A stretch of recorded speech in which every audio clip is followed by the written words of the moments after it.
Čaute, dnes tu máme perfektný outdoorový reprák JBL Charge 3, ktorý sa vyznačuje najmä tým, že je robustný a dokonca vodeodolný vďaka certifikácii IPX7.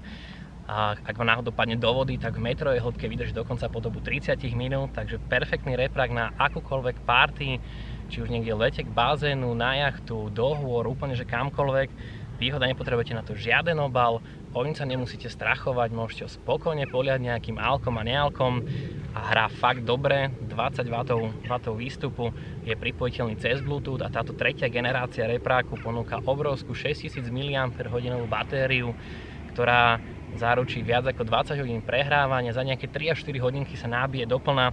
My sme ho na začiatku týždňa nabili, aktuálne, ak sa pozerám, sme v nejakých dvoch pätinách stavu batérie, každý deň si ho púšťam na nejakú hoďku, dve a stále vydrží. Veľká výhoda tohto repráku, že ho môžete len tak pohodiť do batožiny, do auta, proste zobrať si ho so sebou, na nič nemusíte dávať pozor a ak vám náhodou dôjde baterka na mobile, tak jednoducho cez USBčko si ju pripojíte k repráku a reprák vám nabije váš telefón.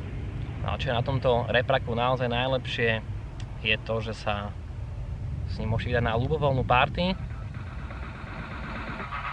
Hrá výborne a navyše je vodeodolný.